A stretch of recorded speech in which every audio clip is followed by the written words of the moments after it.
প্রধানমন্ত্রী শেখ হাসিনা ওনার যে দুঃশাসন, আমার মনে হলো যে আমি কিছু লিখে মানুষের সামনে, জাতির সামনে উপস্থাপন করি। গণ অভ্যুত্থান চলছে চলাকালে সবাই কিন্তু দ্রুত জামাতকে তারা নিষিদ্ধ দল হিসেবে তকমা দিল যে সন্ত্রাস জঙ্গিবাদের দল জামাত, এবং নিবন্ধন সেটাকে বাতিল করলো। জাতীয় পার্টিরে কি করছে?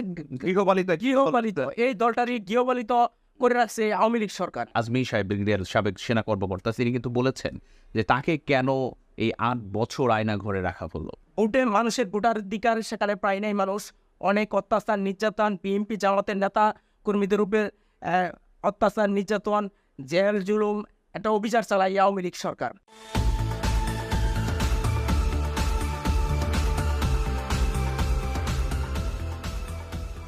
সুপ্রিয় দর্শক, আসসালামু আলাইকুম। বরাবরের মতো আবারও ফিরে এলাম সমসাময়িক বিষয় নিয়ে মুভি বাংলা টেলিভিশনের বিশেষ আলোচনামূলক অনুষ্ঠান সাম্প্রতিক। সাথে আছি আমি আনিসুর রহমান সাব্বির, এবং আজ আমাদের স্টুডিওতে অতিথি হিসেবে উপস্থিত আছেন একজন লেখক ও কলামিস্ট বাদশাহ আব্দুল্লাহ। বাদশাহ আব্দুল্লাহ, আপনাকে অসংখ্য ধন্যবাদ আসবার জন্য। মুভি বাংলা টেলিভিশনে আমন্ত্রণ জানানোর জন্য ধন্যবাদ জানাচ্ছি। ধন্যবাদ আপনাকে। দর্শক, আজ মূলত যে বিষয়টি নিয়ে কথা বলবো সেটি হচ্ছে আওয়ামী সরকারের দুঃশাসনের প্রতিবাদী যারা, এই আওয়ামী সরকারের দুঃশাসনের প্রতিবাদী যারা, তাদের মধ্যে আপনি একজন অন্যতম। তো এই প্রতিবাদটা শুরু হয়েছিল, তো সেটি হচ্ছে আজ থেকে প্রায় অনেক বছর আগেই, অর্থাৎ প্রায় 17 বছরের একটা স্বৈর শাসন কিন্তু তৈরি হয়েছিল এদেশে। এবং 17 বছরের যখন তিনি আসলেন ক্ষমতায়, সাবেক প্রধানমন্ত্রী শেখ হাসিনা, যিনি স্বৈরাচারী একজন শাসক হিসেবে আজকে আখ্যায়িত বলে, ঠিক আসবার পরের থেকেই কিন্তু ওনার কাজকর্ম, চলনে বলনে সব কিছু কিন্তু প্রকাশ করেছিল যে উনি একজন স্বৈরাচারী শাসক। এবং তারই ঠিক ধারাবাহিকতাই কিন্তু আজকে বিগত বেশ কয়েক বছর যাবত এর প্রতিবাদ শুরু হয়েছিল। আপনারা যারা লেখক এবং কলামিস্ট, বিশেষ করে আপনি একজন তরুণ লেখক এবং কলামিস্ট, আপনি লিখেন বিভিন্ন জাতীয় পত্রিকাগুলোতে কন্টিনিউ, এবং সেখানে কিন্তু এই প্রতিবাদের ভাষাগুলো প্রকাশ করেছেন। আমি যদি আপনার কাছে একটু জানবার চেষ্টা করি, সেই প্রতিবাদের ভাষাটা যখন শুরুটা হলো, তখন আসলে আপনাদের লেখার যে কলম দিয়ে যে লিখলেন, তখন একজন কলম যোদ্ধা হিসেবে, তখন এই লেখার ক্ষেত্রে ভয়ভীতি কি আপনাদের কখনো ভর করে নাই? অবশ্যই করছে। এখন যখন লেখা শুরু করলাম, তখন বিভিন্ন জায়গা থেকে বিভিন্ন মানুষ আমাদেরকে বলতো যে কেন লেখার প্রয়োজন কি। জি। আমার মনে হলো দেশের যে দুঃশাসন, সাবেক যেই প্রধানমন্ত্রী শেখ হাসিনা ওনার যে দুঃশাসন, আমার মনে হলো যে আমি কিছু লিখে মানুষের সামনে, জাতির সামনে উপস্থাপন করি। জি। আপনি বলেছেন প্রায় 17 বছর যাবৎ এই স্বৈরাচার শেখ হাসিনার অত্যাচারে অতিষ্ঠ ছিল এই দেশের মানুষ। আমি যদি একটু স্মরণ করিয়ে দিই, যখন শেখ হাসিনা উনি প্রথম ক্ষমতায় আসলেন, উনি কিন্তু গণতান্ত্রিক প্রক্রিয়ায় আসলেন। তারপর যখন 2014 সালে একটা ইলেকশন হলো, ওই সময় রকিবউদ্দিন কমিশন, ওনার আওতায় এই নির্বাচন কমিশনার ছিলেন, ওনার আওতায় এই ইলেকশনটা হয়েছিল। তখন কিন্তু প্রায় 1.5 শতাধিক আসলে বিনা প্রতিযোগিতায় আওয়ামী লীগের এমপিরা সংসদ সদস্য নির্বাচিত হয়েছিলেন। এটা ছিল এই দেশের সবচেয়ে নিকৃষ্ট নিকৃষ্ট একটা অধ্যায়, কালো অধ্যায় বলতে পারি আর কি। এখানে বিরোধী মতের কোনো গুরুত্ব দেওয়া হয় নাই। বিভিন্ন রাজনৈতিক দল যেমন বিএনপি ওই নির্বাচনে অংশগ্রহণ করে নাই। জাতীয় পার্টিরে কি করছে? গৃহপালিত এই দলটারই গৃহপালিত করে রাখছে আওয়ামী লীগ সরকার। আমি জাতীয় পার্টিকে গৃহপালিত ওইভাবে বলবো না, কারণ একটা আমরা যদি দেখি আর কি, এই আওয়ামী লীগের কারণেই কিন্তু জাতীয় পার্টি কুক্ষিগত হয়েছিল। আওয়ামী লীগ জাতীয় পার্টিকে কুক্ষিত করে রাখছিল। তারপর 2018 সালের ইলেকশন যদি দেখি, সেখানে কিন্তু মোটামুটি বিভিন্ন রাজনৈতিক দল অংশগ্রহণ করেছে, সেখানে বিএনপিও কিন্তু অংশগ্রহণ করেছিল। ওইটা ছিল রাতের ভোটের ইলেকশন। ভোটে মানুষের ভোটাধিকার সেখানে প্রায় নাই মানুষ। অনেক অত্যাচার নির্যাতন, বিএনপি জামাতের নেতা কর্মীদের উপরে অত্যাচার নির্যাতন, জেল জুলুম, একটা অভিযান চালায় আওয়ামী লীগ সরকার। তারপর ওই নির্বাচনটাও কিন্তু গ্রহণযোগ্যতা পায় নাই। ওই নির্বাচনটা কিন্তু আওয়ামী লীগ প্রশাসনের মাধ্যমে নিজেদের করে নিয়েছিল। তখন কিন্তু সরকার গঠন করেছিল। জনগণ অনেক ক্ষোভ ছিল জনগণের মনে, তারা ভোট দিতে পারে নাই। রাতের ভোটের ইলেকশনে এই সরকার আসছিল, শেখ হাসিনা সরকার। তখন জনগণ কিন্তু তখন আওয়ামী লীগ সরকার যে শেখ হাসিনাকে কিন্তু প্রত্যাখ্যান করেছিল। যাই হোক, বিএনপি জামাত বিভিন্ন রাজনৈতিক দল তাদের সাথে ছিল মিত্র যারা, তারা বারবার শেখ হাসিনা সরকারের প্রতিবাদ জানিয়ে আসছিল রাজপথে থেকে, একবারে তুখুরভাবে ছিল তারা, কিন্তু তারপরও তারা সফল হয় নাই। 2024 সালের দ্বাদশ জাতীয় সংসদ নির্বাচন, এর আগেও আমি বেশ কয়েকটা কলাম লিখেছিলাম এই সরকারের বিভিন্ন অনিয়ম নিয়ে। দ্বাদশ সংসদের যে সুষ্ঠু নিরপেক্ষ হবে কিনা এরকম কলাম আমি অনেকগুলো লিখেছিলাম। আর আরেকটি বিতর্কিত নির্বাচনের আভাস তুলে এরকম কলামও লিখেছিলাম। এই যে আউয়াল কমিশন, এই আউয়াল কমিশনের আন্ডারে 2024 ইলেকশনটা হয়েছিল, এখানে সবচেয়ে বিতর্কিত ইলেকশন হয়েছিল। বিএনপি অংশগ্রহণ করে নাই, জাতীয় পার্টি অংশগ্রহণ করবি কি করবি না, এটা কিন্তু একেবারে সরকারের পক্ষ থেকে একেবারে কানও ধরে বলা চলে, কান ধরে একেবারে জাতীয় পার্টিকে নেওয়া হয়েছে।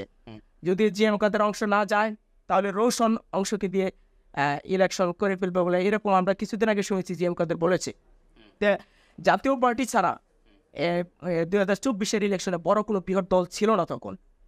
এখানে আওয়ামী দুঃশাসনের কারণে বিরোধী যে রাজনৈতিক দলগুলো ছিল তারা কিন্তু স্বাধীনভাবে কোনো রাজনীতি এই দেশে করতে পারে ছিল না। আপনার কথা ধরে আমি একটু বলতে চাই যে আওয়ামী সরকারের শাসন ব্যবস্থার মধ্যে তাদের যে গণতান্ত্রিক যে পন্থায় নির্বাচন হবার কথা, সেখানে হচ্ছে বিরোধী দল, যেখানে জাতীয় পার্টিকে বিরোধী দলে আনা হয়েছে এবং বিরোধী দল একটা থাকার প্রয়োজন, সেখানে কিন্তু এই কারণে জাতীয় পার্টিকে জেস্ট রাখা শুধুমাত্র।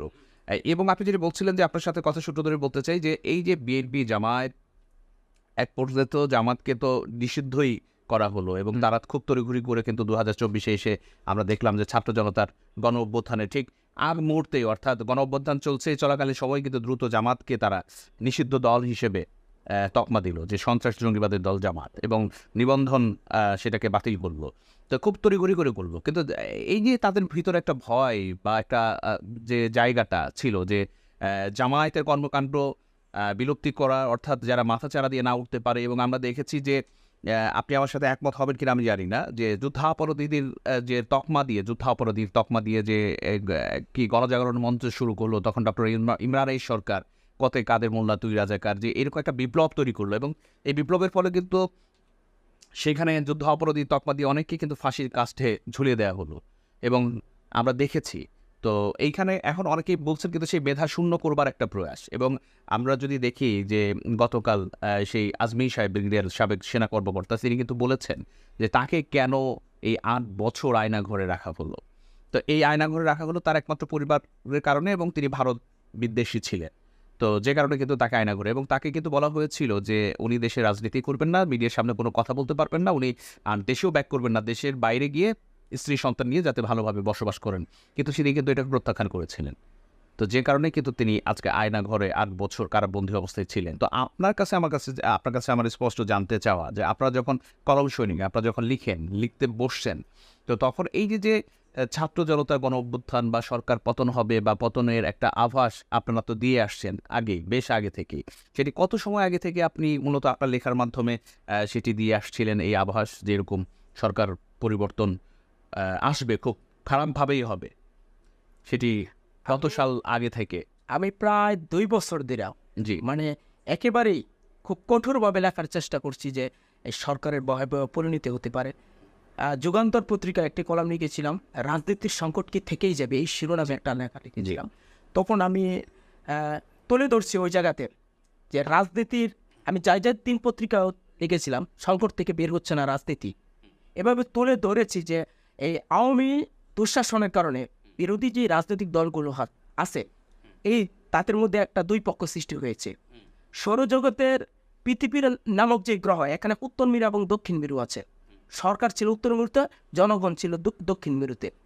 কারোর সাথে কারোর সমন্বয় না থাকায় দেশে দুঃশাসন সৃষ্টি হয়েছিল, যে বারবার তুলে ধরার চেষ্টা করছিলাম লেখনির মাধ্যমে যে সরকারের অন্যায় অবিচার, এদেশের মানুষ অতিষ্ঠ।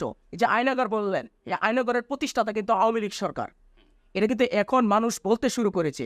অতদিন গত প্রায় 16-17 বছর এদেশের মানুষ কথা বলতে পারে নাই, বাক স্বাধীনতা হারিয়ে ফেলেছিল, ভোটের অধিকার হারিয়ে ফেলেছিল।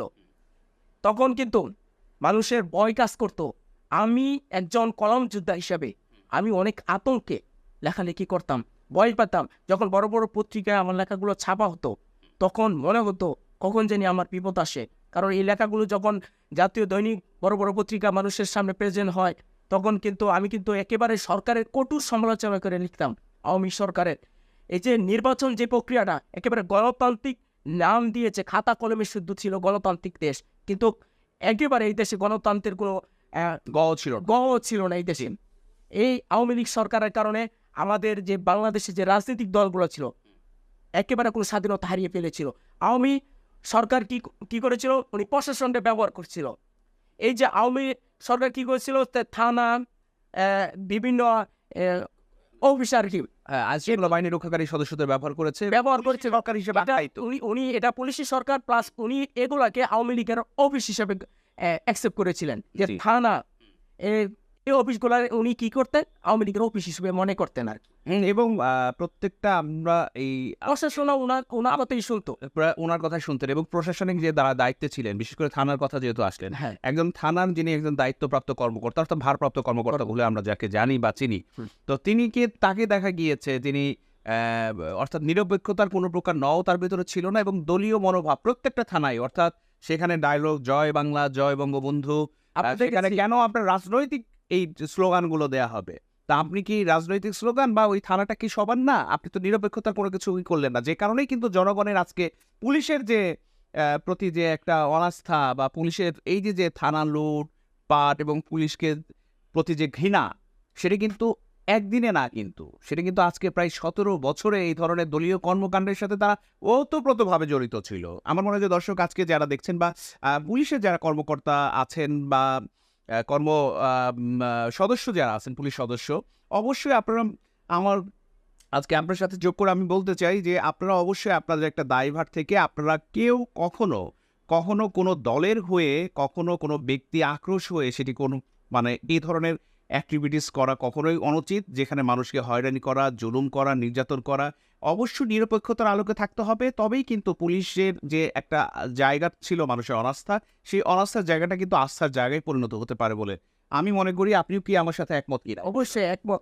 এই যে আমরা দেখলাম স্বৈরাচার শেখ হাসিনা সরকার পতন হয়েছে, আমি পুলিশের মধ্যে যারা নিম্ন পর্যায়ে যারা আছেন, কনস্টেবল বা এসআই যারা আছে, আমি তাদেরকে সেরকম দোষারোপ করতেছি না। পুলিশের ঊর্ধ্বতন যারা কর্মকর্তা ছিল তাদের নির্দেশ পালন করতে গিয়ে কিন্তু তারা ছাত্র জনতার উপরে গুলি চালিয়েছে। আমি মনে করব নির্বিচারে গুলি চালিয়েছে। আমি মনে করব পুলিশের যারা ঊর্ধ্বতন কর্মকর্তা ছিল তাদেরকে বাংলাদেশের মাটিতে একেবারে কঠোরভাবে বিচার করা হোক, যাতে ভবিষ্যতে এই পুলিশ প্রশাসন কোনো সরকারের আন্ডারে কাজ করতে না পারে। মানুষের যাতে প্রকৃত সেবা না, জনগণের বন্ধু হিসেবে থাকে, জনগণের বন্ধু। এভাবে আমরা জানি কাগজে কলমে লেখা আছে জনগণের বন্ধু পুলিশ, কিন্তু আমরা দেখি না।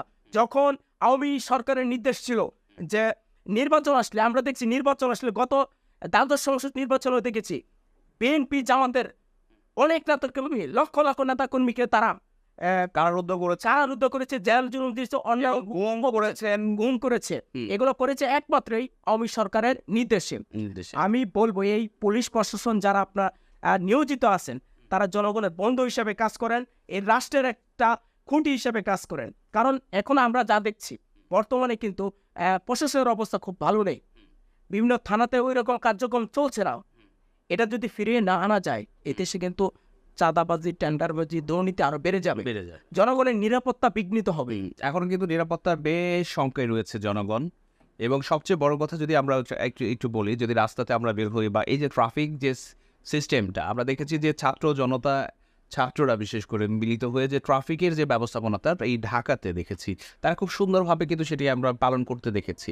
তারা তো কোনো প্রকার কোনো কিছু আশাই করেন নাই, শুধুমাত্র নিজেদের দায়বদ্ধতা একজন দেশের সুনাগরিক হিসেবে তারা কিন্তু করেছেন এবং দেখিয়েছে যে এখানে ট্রাফিকের যে বিষয়টি আবারও আসলো, যে বিষয় হচ্ছে যে তারা যদি পারে, আমাদের ছাত্র জনতা যদি পারে ট্রাফিক সিস্টেমটাকে ডেভেলপ করতে, তাহলে তাদের ভেতরে ট্রাফিক সদস্য যারা আছেন তাদের ক্ষেত্রে যে একটা ন্যায়ের যে বিষয়টা, যে কথায় কথায় আপনার মামলা দেয়া, বিশেষ করে ট্রান্সপোর্টের মামলা দেয়া, কোথায় কোথায় মানুষকে মারা, কোথায় কোথায় জিম্মি করা, যদি ট্রাফিক ব্যবস্থাপনায় যায়, তাহলে মানুষের কাছে যে ওই আস্থার জায়গাটা কিন্তু অনেকটাই নিরাস্থায় একটা পরিণত হয়েছে। এবং আমরা ছাত্র জনতার ফলে দেখেছি রাস্তাঘাট দখল করে, যেমন বিভিন্ন বাণিজ্য প্রতিষ্ঠান গড়া, বিভিন্ন স্ট্যান্ড গড়া, অবৈধ স্ট্যান্ড গড়া, সেগুলো কিন্তু ছাত্র জনতা খুব কঠিন হাতে রোধ করেছে। এখান থেকে কি অনেক কিছু শিক্ষা নিয়ে আছে তো?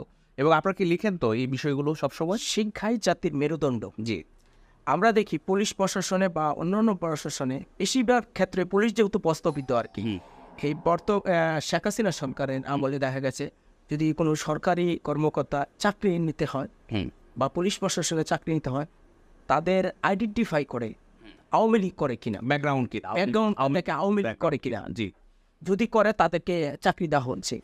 আর টাকা দুর্নীতির মাধ্যমে তাদেরকে 10 লাখ 20 লাখ টাকার মাধ্যমে তাদেরকে চাকরি দেওয়া, কোটি টাকা। এখানে এটা তো মানে একটা দুর্নীতির মানে পুলিশের যে পোশাকটা পড়তে হয়, পোশাকটা পড়তে তাদের 10 থেকে 20 লাখ টাকা দিতে হয়। এবার তো আমাদের নিজেদের ভিতরে পোস্টিং এর ক্ষেত্রেও দেখা গেছে, পোস্টিং এর ক্ষেত্রেও দেখা গেছে এরকম যে টাকার মাধ্যমে তারা বড় বড় পদে যাচ্ছে। এই দুর্নীতি যদি দুর্নীতি ছিল বলেই কিন্তু এই যে শিক্ষার অবমূল্যায়ন ছিল, রাস্তাঘাটে দেখা গেছে ট্রাফিকটা অনিয়ম করছে, জনগণের হয়রানি করেছে, কারণ তাদের এই পোশাকটা পরতে গিয়ে লক্ষ লক্ষ টাকা দিয়ে পোশাকটা পরতে হয়েছে। এগুলো তাদের তুলতে হবে। তারা এই যে শিক্ষার যে প্রকৃত শিক্ষা সেটা গ্রহণ করতে পারে না।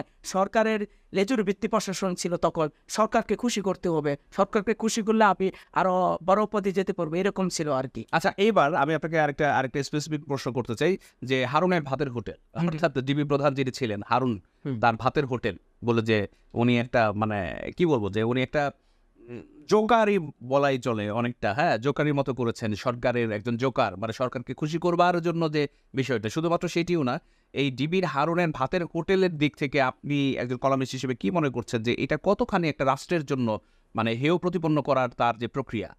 পুলিশ প্রশাসনকে মানে বিতর্কিত করার জন্য যে সাবেক ডিবি প্রধান হারুন, উনি কিন্তু এই ভাতের হোটেল খুলেছিলেন। এটা কতটা বেহায়াপনা জাতির সামনে উপস্থাপন করতেন। এখানে ডিবির কার্যালয়ে গেলে আমরা দেখেছি, বিগত বেশ কিছুদিন দেখেছি যে বিএনপি নেতাদেরকেও অত্যাচার নির্যাতনের পরে তারপরে এখানে নিয়ে খাওয়াতেন তিনি। এই খাওয়ানোর মাধ্যমে কি বোঝাচ্ছে, এবং তারপর সেটাকে ক্যামেরায় ভিডিও ধারণ করেছেন এবং পাবলিকলি ছেড়ে দিয়েছেন। কতটা নিকৃষ্ট হতাশা মানে মানুষের জাতির সামনে তুলে ধরছে যে এখানে কোনো ন্যায় বিচার তো হওয়ার দূরে কোথায়, এখানে একটা তামসার ঘর তুলে ধরেছিলেন এই ডিবির কার্যালয়টা। এবং এটা তো পুলিশের ভাবমূর্তি অবশ্যই ক্ষুণ্ণ করেছে, কারণ পুলিশ নিরপেক্ষ থাকবে, কাউকে না আদর করার জন্য, আদর যত্নের জন্য এখানে নেওয়া হয় না। এখানে পুলিশ নিরপেক্ষ থাকবে, অন্যায় অবিচার কে করেছে তার যাচাই বাছাই সেখানে হবে। এটা মানেই বোঝানো হতো যে উনি অনেক এখানে আদর যত্ন করেন। এই খাওয়ার হোটেল একটা খুলেছিলেন, বিগত কিছুদিন ধরে এই খাওয়ার হোটেলটা দেখা যাচ্ছে না। এটা মানে আমার মনে হয় পুলিশের জন্য মানে ভালো হবে আর কি, দেশের জাতির জন্য ভালো হবে এই ধরনের, ভবিষ্যতে যাতে এই ধরনের ভাতের হোটেল আর না দেখতে হয়, এবং ভাতের হোটেলের যে রাঁধুনি বা নায়ক এই ধরনের কেউ যাতে না থাকে, এই ধরনের যাতে না থাকে আর কি। আচ্ছা, ফিরবো বিরতির পর। ছোট্ট একটা বিরতির সময় হলো। দর্শক, আপনারা কোথাও যাবেন না, আমাদের সাথেই থাকুন।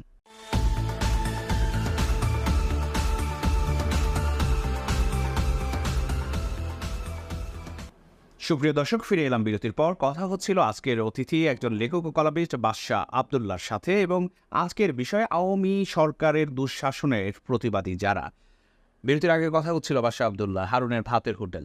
তো সেই হারুন সাহেব আদৌ কোথায় আছে এখন পর্যন্ত কিন্তু আমরা স্পষ্ট জানতে পারিনি।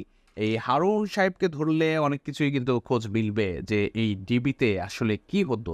ডিবিতেও তো আয়নাঘর ছিল, প্রত্যেকটা গভর্নমেন্টের সেক্টরগুলোতেই তো আয়নাঘর ছিল। আয়নাঘর নামক একটি গুমের স্থান যেখানে মানুষকে গুম করে রাখা হতো। তো আমার মনে হয় যে খুব দ্রুতই আইনশৃঙ্খলা রক্ষাকারী বাহিনীর সদস্য যারা আছেন তারা অবশ্যই যৌথ বাহিনী অভিযানের মাধ্যমে ডিবির হারুনের সেই ভাতের হোটেলের হারুন সাহেবকে ধরে জাতির সামনে উপস্থাপন করবেন এবং আমরা অনেক কিছুই জানতে পারবো। আপনার কাছে আরেকটা বিষয় আমরা একটু জানবার চেষ্টা করি, যেখানে কথা হচ্ছে যে গোয়েন্দা সংস্থার যে ডিজিএফআই গোয়েন্দা কার্যালয় যেখানে আছেন, তো সেখানে কিন্তু আমরা কালকে দেখেছি যিনি কথা বলেছিলেন সাবেক সেনা কর্মকর্তা আজমি সাহেব, তিনি বলেছিলেন যে সম্ভবত তাকে ডিজিএফআইয়ের কোনো একটা জায়গায় কিংবা রাখা হয়েছিল, অবরুদ্ধ করে রাখা হয়েছিল কচু খেতে। তো এই যে গোয়েন্দা সংস্থার কাজ হচ্ছে প্রকৃত অর্থে বিভিন্ন তথ্য উপাত্ত সংগ্রহ করে দেশের ভাবমূর্তি যাতে ঠিক থাকে এবং রাষ্ট্রের যাতে কোনো প্রকার ফ্রেড বা কোনো কিছু, এই সমস্ত কিছুই কিন্তু প্রক্রিয়ার মাধ্যমে সরকার প্রধান যিনি আছেন তার সাথে সমন্বয় করে দেশটাকে যাতে সুন্দরভাবে চলেন। কিন্তু কোনো গোয়েন্দাদেরকে উচিত যে এই ধরনের আয়নাঘর নামক কোনো কিছু সৃষ্টি করা, বা এটা মানুষের কতখানি স্বাধীনতাকে খর্ব করে বলে আপনি মনে করেন একটা স্বাধীন রাষ্ট্রে? আমি প্রথমে আপনি যে শিরোনামটা করেছিলেন আওয়ামী দুঃশাসনের প্রতিবাদী যারা, জি, আওয়ামী দুঃশাসনের প্রতিবাদী এদেশের প্রতিটা মানুষ ছিল। কারণ আওয়ামী সরকারের আমলে জি, পুলিশ প্রশাসন সহ ডিজিএফআই সহ যারা ছিল তারা সকলেই সরকারের এজেন্ট হিসেবে কাজ করেছে। এই এজেন্ট হিসেবে কাজ করার কারণে জনগণের মধ্যে তীব্র ক্ষোভ সৃষ্টি হয়েছিল। জনগণ বিগত 15-16 বছর কিছুই বলতে পারে নাই। গত 1 জুলাই থেকে বৈষম্য বিরোধী ছাত্র আন্দোলনের ব্যানারে যে আন্দোলনটা সারা দেশে ছড়িয়ে পড়ে, তখন থেকে কিন্তু সারা দেশের আনাচে কানাচে বিশ্ববিদ্যালয় থেকে শুরু করে শিক্ষা প্রতিষ্ঠানের যে উচ্চ মাধ্যমিক মাধ্যমিক সকল পর্যায়ে কিন্তু মানুষ আন্দোলনে বেগবান করে। কারণ একটাই, সরকারের প্রতিটা প্রশাসন যাতে নস্যাৎ করে দেওয়া যায়। কারণ সরকারের প্রতিটা প্রশাসন কিন্তু সরকারের এজেন্ট হিসেবে কাজ করত। এই যে আপনি বলছেন নিরপেক্ষ হিসেবে কাজ করবে কেনা, আমি এটার এক কথায় উত্তর দিব, যদি তারা নিরপেক্ষ হিসেবে কাজই করত তাহলে কিন্তু এই দেশের জনগণ তাদের প্রতি ক্ষুব্ধ হতো না, এই সরকারের পতন হতো না। সরকারের অনিয়ম প্রতিটা সেক্টরে ছিল। একেবারে আপনি বিভিন্ন মন্ত্রণালয়, সরকারের কথা, আইন মন্ত্রণালয়, বিচার বিভাগ যা আছে সকল কিছু কিন্তু সরকারের এজেন্ট হিসেবে কাজ করতো। এর সুপ্রিম কোর্ট যেখানে বিচার কার্য আমাদের আস্থা এবং সম্মানের জায়গায়, আস্থা এবং সম্মান দুটোটাই নস্যাৎ করে দিয়েছে আওয়ামী লীগ সরকার।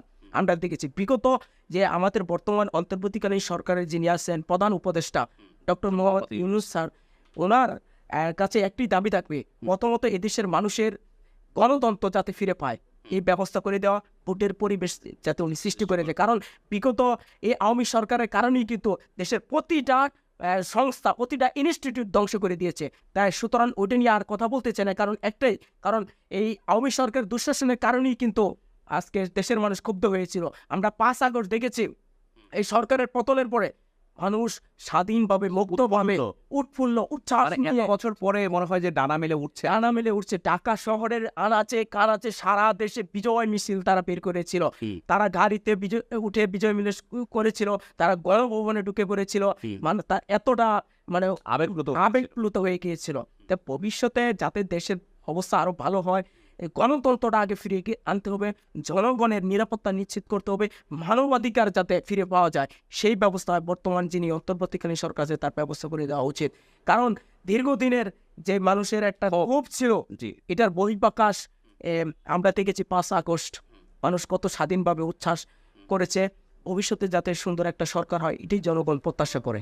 আচ্ছা, এই যে দুঃশাসন, আওয়ামী সরকারের দুঃশাসন, প্রতিটা সেক্টরে তো তাদের দুঃশাসন লুকায়িত ছিল, এবং এই দুঃশাসনের প্রতিবাদের যে বিষয় আপনার কলম যোদ্ধা লিখেছেন, যারা বলেছেন রাতের আধারের অন্ধকারে গুম হয়ে গিয়েছেন, সাধারণ মানুষ ওই ভয়ে চুপ থেকেছেন, মৌন সম্মতি প্রদর্শন করেছেন, বলবার মতো সাহস ছিল না। তো আবারও আপনার কাছে জানতে চাই, আপনার ক্ষেত্রে কি এ ধরনের কোনো কিছু দুঃশাসনের আপনি থ্রেট পেয়েছেন বা লাঞ্ছিত হয়েছেন বা নির্যাতনের শিকার হয়েছেন? আমি যখন লেখালেখি করি আর কি, সরকারের বিরুদ্ধে প্রতিনিয়ত লেখালেখি করার চেষ্টা করেছি। এবার যখন বৈষম্য বিরোধী ছাত্র আন্দোলনের ব্যানারে কোটা সংস্থার আন্দোলন শুরু হয়, তার বেশ কিছুদিন আগে 13 জুন, চলতি বছরের 13 জুন আমি একটা কলাম লিখেছিলাম কোটা নিয়ে দুশ্চিন্তায় সাধারণ শিক্ষার্থীরা। কোথায় লিখেছিলেন এটা? বাংলাদেশের খবর পত্রিকায়। এখানে আমি লিখেছিলাম, এখানে তুলে ধরেছিলাম যে 2018 সালে কিন্তু কোটা সংস্থার আন্দোলন হয়েছিল নূরের নেতৃত্বে। ওখানেও কিন্তু ছাত্র জনতা বেগবান হয়ে রাজপথে ছিল। তখন কিন্তু ছাত্র জনতার আন্দোলনের মুখে সরকার মেনে নিয়েছিল, যে কোটা সংস্কারের ক্ষেত্রে মেনে নিয়েছিল। কিন্তু আবার আমরা 2024-এ এসে দেখলাম আবার কোটা নিয়ে প্রশ্ন উঠেছে। তখন আমি তুলে ধরেছিলাম, যদি সরকার বর্তমান যে কোটা সংস্কার আন্দোলন হয়েছিল কিছুদিন আগে, এটা যদি প্রথম থেকে মেনে না নেয় তখন কিন্তু ভবিষ্যৎ আরো খারাপ হতে পারে। 2018 থেকে এখানে কিন্তু খুব সুন্দর একটি তার রাজনৈতিক একটা, বলবো যে একটা অপরাজনৈতিক একটা চাল দিয়েছিলেন। সেটা হচ্ছে যে বিচার ব্যবস্থার উপরে সেটি দিয়ে রাখছিলেন যে ঠিক আছে, এটা একটা বিচারাধীন বিষয়, এটার পরে দেখা যাবে। সেটা কিন্তু অনেক সময় পরে 2018 থেকে 2024 এসে যখন এটাকে বাদ দেওয়া হলো যে কোটা ব্যবস্থার বিষয়, তারপরেই কিন্তু আবার জ্বলে উঠলো ছাত্ররা। আমি সেই কথাগুলো লেখি করেছি। তারপর দেখলাম 1 জুলাই থেকে আন্দোলনের লিখতে গিয়ে আপনি কোনো প্রকার থ্রেটে পেয়েছেন কিনা? হ্যাঁ, এটা আমি বলতেছি আর কি। যখন 1 জুলাই থেকে আন্দোলন শুরু হয়, তারপর আস্তে আস্তে এই বিশ্ববিদ্যালয় থেকে শুরু করে আনাচে কানাচে দেশের বিভিন্ন প্রান্তে আন্দোলন ছড়িয়ে যায়। তারপর আমি লিখেছিলাম কোটা আন্দোলনের সহিংস রূপগুলা তুলে ধরেছিলাম। তখন এছাড়া লিখছিলাম সহিংসতা স্থবির দেশ আর কি, বাংলাদেশ আর কি, এরকম কিছু কলাম লেখার পরে আমার একটু ভয় কাজ করছিল। কয়েকজন আমাকে বলেছিল কেন আমি এরকম লেখালেখি কেন করি আর কি, যে আমি তখন উত্তর দিয়েছিলাম এই দেশের নৈরাজ্য পরিস্থিতি আমি বলতে পারতেছিলাম যে আমি লেখনির মাধ্যমে জাতির সামনে তুলে ধরতে চাই এই যে আওয়ামী সরকার যে দুঃশাসনগুলো এইগুলো জাতির সামনে তুলে ধরেছি আমি লেখনির মাধ্যমে আর কি। যে এগুলো এখনই স্টপ হওয়া প্রয়োজন এখানেই অবশ্যই। এবং এই দুঃশাসনের একজন অন্যতম একজন প্রতিবাদী আপনি প্রতিবাদ করেছেন, আপনাকে অসংখ্য ধন্যবাদ এবং মোবারকবাদ যে আপনার প্রতিবাদ করেছেন এবং তাদেরকে অবশ্যই ধন্যবাদ যেসব গণমাধ্যম এগুলো ছেপেছে। তাদেরও তো ডিক্লারেশন বাতিল হওয়ার একটা পসিবিলিটি ছিল, তাদেরও থ্রেট ছিল। এটাও একটা গুরুত্বপূর্ণ প্রশ্ন করেছেন। যারা আমার লেখা ছাপিয়েছে জি তাদেরকে আমি অত্যন্ত মানে ধন্যবাদ জানাচ্ছি। এই কারণে তাদেরও একটা থ্রেট ছিল যে এই লেখাগুলো যখন ছাপা হয় তাদেরও ডিক্লারেশন বাতিল করতে পারত। কিন্তু এই দেশে কিছু হলুদ সাংবাদিকতার কারণে কিন্তু অনেক লেখাগুলো পত্রিকায় ছাপা হয় না। সরকারের বিরুদ্ধে গেলে পত্রিকায় লেখা ছাপা হতো না। আমরা গেছি, আমিও কিছু কিছু মিডিয়াতে এরকমও তো আছে যে সেটি হচ্ছে যে বিএনপি জামাতের কোনো নিউজই যাবে না। আমরা দেখেছি বৈষম্য বিরোধী ছাত্র আন্দোলন চলাকালীন আমরা দেখেছি 16 জুলাই রংপুরে আবু সাইদ মারা গেছেন, শহীদ হয়েছেন। তারপর থেকে আস্তে আস্তে কিন্তু মৃত্যুর সংখ্যা বেড়েই চলছে। কিন্তু আমরা দেখছি কিছু গণমাধ্যম বাতাবি লেবুর নিউজ প্রচার করছে, কৃষি নিউজ প্রচার করছে, ওইদিকে আবার কিছু কিছু গণমাধ্যম ইলেকট্রনিক মিডিয়া, নাম সর্বস্ব ইলেকট্রনিক মিডিয়া, আমি এই কারণে বলবো যে গভর্নমেন্ট দিয়েছে বা গভর্নমেন্টের দালাল যারা আছে তারা গান প্রচার করেছেন, মানে উৎসব প্রচার করছেন যে এখানে এগুলো কিছুই না, ছাত্র আন্দোলন দূরের কথা, সেখানে হচ্ছে যে কিছু আছেন এরকম মিডিয়া একেবারে শেষ, কিছু এমপি, কিছু আমি এইভাবে স্পষ্ট করে বলতে পারি বা বলতে চাই যে কিছু সেই সরকার দলীয় এমপিদের চ্যানেল বা মন্ত্রীদের চ্যানেল, হ্যাঁ, তো এরকম কিন্তু প্রচার করেছেন অসংখ্য, যেখানে গুরুত্ব দিয়ে ঢালাওভাবে প্রচার করা উচিত ছিল যে দেশের বর্তমান পরিস্থিতি কি, কারণ সেটি না করে তারা কিন্তু মিউজিক্যাল অনুষ্ঠান এটা প্রচার করেছে এই কারণেই যে যদি নিউজ সরকারের বিরুদ্ধে যায়, সরকারের পক্ষ থেকে তাদের উপরে অ্যাকশন আসতে পারে, সরকারকে খুশি করতে হবে। সরকারের লেজুর ভিত্তিক চ্যানেল ছিল এগুলো আর কি। তবে এইসব লেজুর ভিত্তিক চ্যানেলগুলো তো কিন্তু এখনই উচিত যে সেখানে এই বৈষম্যগুলো বা এই সমস্ত লোক যারা আছে তাদেরকে এখনই এটাকে বন্ধ না করে সেখানে হচ্ছে এখানে সংযোজন বিয়োজনের মাধ্যমটা ব্যবহার করা, যারা ছিলেন তাদেরকে বিয়োজন করে নতুন ভালো মানুষদের সংযোজন করে দেওয়া উচিত। প্রকৃত অর্থে যারা একজন নিরপেক্ষ সাংবাদিকতার আলোকে কথা বলবে তাদেরকে এখানে দেওয়া উচিত বলে মনে করি। আপনি কি একমত? অবশ্যই, কারণ এই বিগত যারা সাংবাদিক ছিল বেশ কয়েকটা গণমাধ্যমের উপর কিন্তু আমরা দেখেছি ভাঙচুর হয়েছে। আমরা এই যে ছাত্র জনতার বিজয়ের পরে 5 আগস্টের পরে দেখেছি বিভিন্ন গণমাধ্যমের অফিস ভাঙচুর করা হয়েছে। এটা একটা ক্ষোভের কারণে হয়েছে।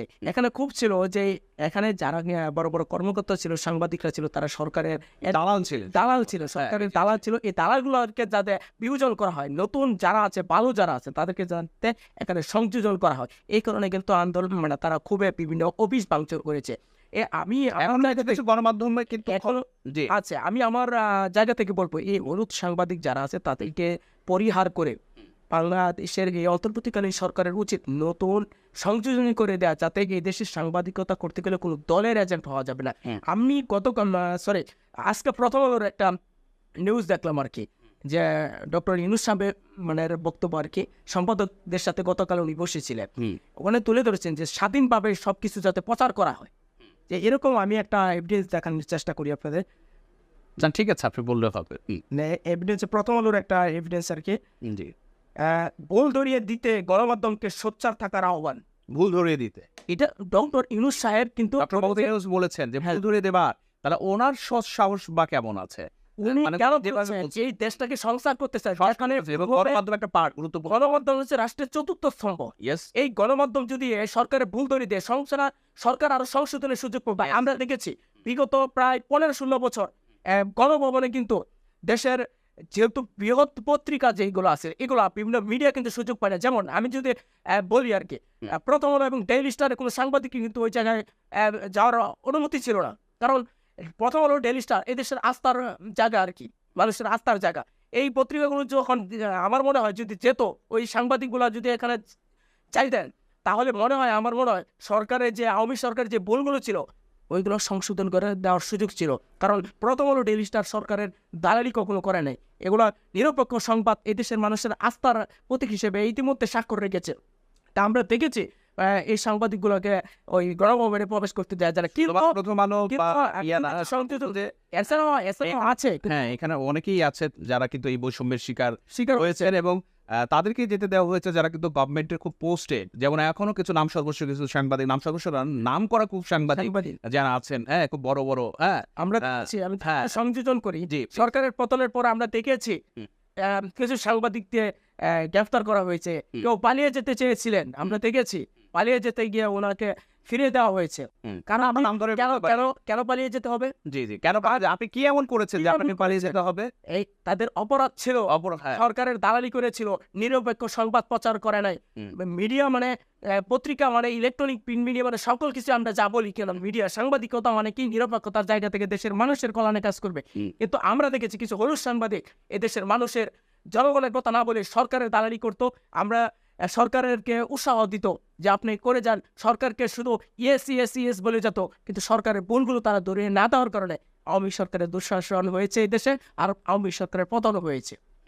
ভবিষ্যতে যাতে বাংলাদেশে যারা সাংবাদিকতা করবে তাদের অবশ্যই জনগণের কল্যাণে সাংবাদিকতা করতে হবে। এবং এখনও যারা সেই সাংবাদিকরা অর্থাৎ পাচারা সাংবাদিক ছিলেন আওয়ামী সরকার এবং পোস্টেড ছিলেন, তারা যাতে কোনোভাবেও যাতে খোলস পাল্টিয়ে এখন আবার না ঢুকতে পারে, কারণ সবাইকে সচেতন থাকতে হবে এবং মনে রাখতে হবে যারা এই সাংবাদিকতা নিরপেক্ষতার জায়গা থেকে না করে তাদেরকে সরকারের পক্ষ থেকে ব্যবস্থা যাতে না হয়, মিডিয়ার প্রতি যাতে ব্যবস্থা নেওয়া হয়। কারণ জনগণের কল্যাণে যদি সংবাদ প্রচার না করা হয়, সরকারের যেমন আমাদের ডক্টর ইউনূস স্যার যখন বলেছেন যে স্বাধীনভাবে সংবাদ আপনারা ছাপবেন, যেখানে ভুল হয় ধরিয়ে দিবেন, কত বড় মাপের কথা উনি বলেছেন। অনেক এই দেশের স্বচ্ছতা করবার জন্য কিন্তু তিনি বলেছেন, স্বচ্ছতা নিশ্চিত করবার জন্য এই দেশের জনগণের কল্যাণে যাতে উনি নিয়োজিত থাকতে পারেন, এই কারণে কথাগুলো বলেছেন। ইতিমধ্যে উনি আস্থার প্রতীক হিসেবেও এদেশের মানুষের কাছে ফিরে এসেছেন। এদেশের মানুষ ওনাকে প্রধান উপদেষ্টা বানিয়েছে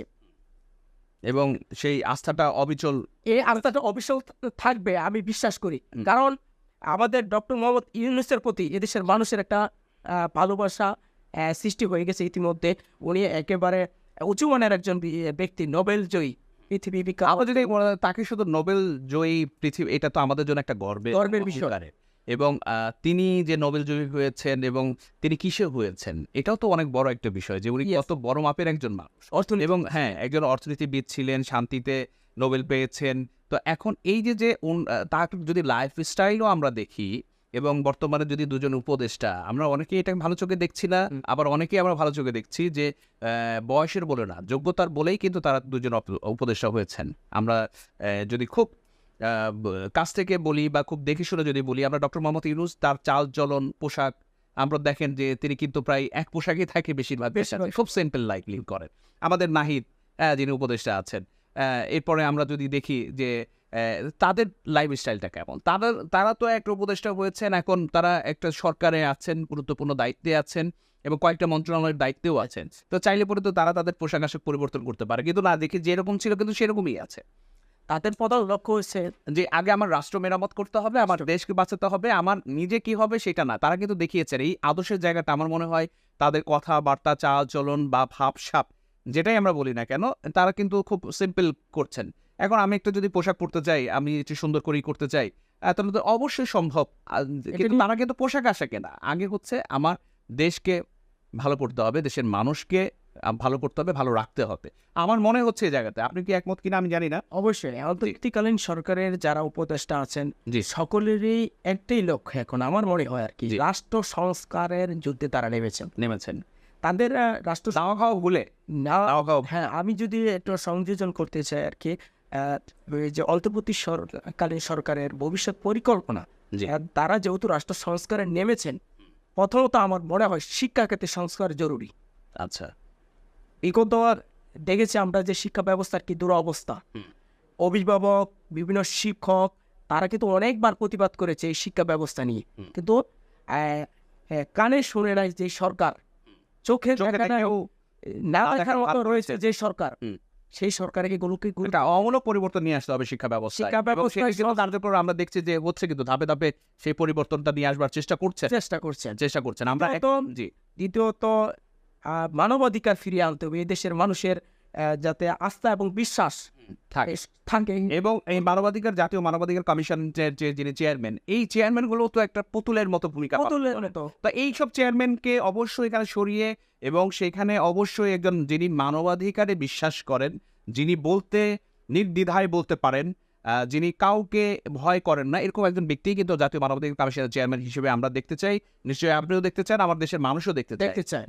আমরা একেবারে আলোচনা শেষ পর্যায়ে চলে এসেছি। সবশেষ আপনার কাছে কোশ্চেন, যে আওয়ামী সরকারের দুঃশাসনে যারা এত বছর যারা শাসিত হয়েছে, দুঃশাসনের প্রতিবাদ করতে যে অনেকে কারারুদ্ধ, বরণ করেছেন, অনেকের খোঁজ এখনও মিলছে না, কোথায় আছেন, কি আছেন, এগুলোর অবসান হয়ে দেশ সুন্দরভাবে পরিচালিত হবে, এটা যেমন আমার আশা। তো আপনার কাছ থেকে সবশেষ জানতে চাওয়া, যে আওয়ামী দুঃশাসনের বিরুদ্ধে এই প্রতিবাদ স্বরূপ আজকে যে এই গণ অভ্যুত্থান হয়েছে ছাত্র জনতার, সেই গণ অভ্যুত্থানে দেশ এখন সামনের দিকে কি ধরনের অগ্রগতি নিয়ে আসা প্রয়োজন বলে মনে করছেন আপনি, যারা এখন দায়িত্ব নিয়েছেন অন্তর্বর্তীকালীন সরকার এবং তাদের উপদেষ্টারা, তাদের কি করণীয় আছে? রক্তের বিনিময়ে অর্জিত আমরা যে স্বাধীনতা দ্বিতীয় পেয়েছি, এই স্বাধীনতা যেন ব্যর্থ না হয়, বিপ্লব যেন ব্যর্থ না হয়ে যায়, সেদিকে সকলের খেয়াল করতে হবে। যদি বিপ্লব ব্যর্থ হয়ে যায়, বাংলাদেশের অবস্থা কিন্তু ভয়াবহ পরিণতির দিকে যাবে। বাংলাদেশের অবস্থা যদি ভালো করতে হয়, অবশ্যই আমি আবারও বলবো, শিক্ষা এবং অর্থনীতিতে সংস্কার করতে হবে।